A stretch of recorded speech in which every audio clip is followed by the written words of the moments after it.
ពណ៌សូលអានេះជា direct solar ពីលើមកដើម្បីបូមទឹក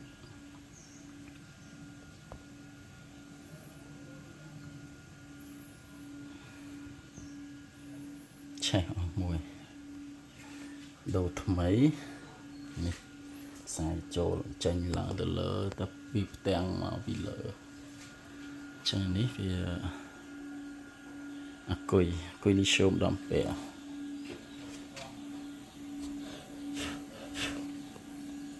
ថ្មបបភ្លើងពេញ230 វ៉ុលអង្ទ័រចឹងទៅហើយចាក់ដើមបូមវាបន្តិច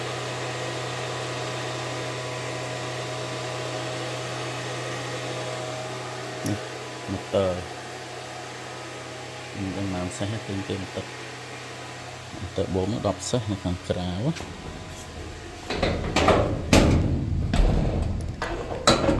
រត់បានមក3 វ៉ាតនេះខ្សែចេញមកចូលម៉ូទ័រទឹកស្ទឹងចូលទឹកស្ទឹង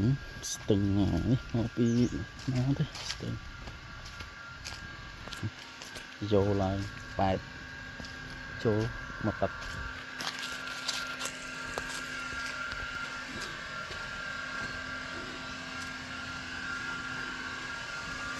អាយយ៉ា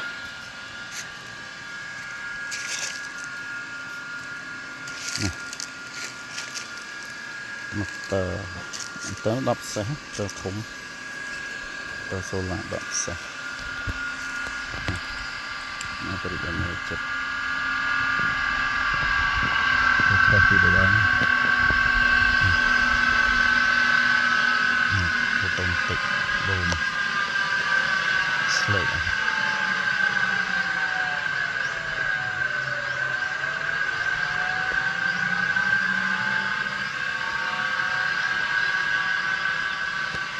ស្ទឹងធំបាទថ្ងៃនេះថ្លាទឹកថ្លាមែនតើនេះទិដ្ឋភាពដងស្ទឹង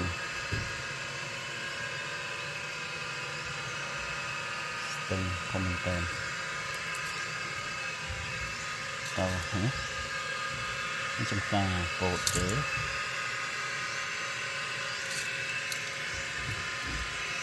កោស្ទឹង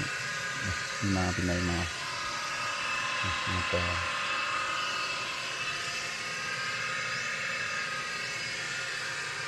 ដល់ទៅខាងកុយស្ទឹងទឹកខ្លាមែនតើ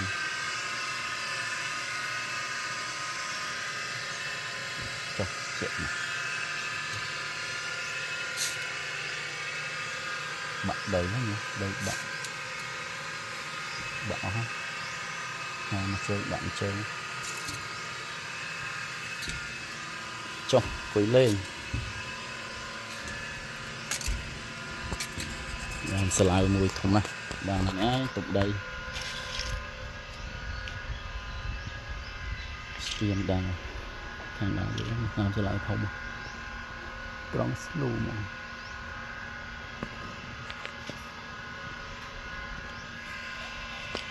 បាក់ដីអស់ហ្នឹងស្គៀបស្តុកប៉ែ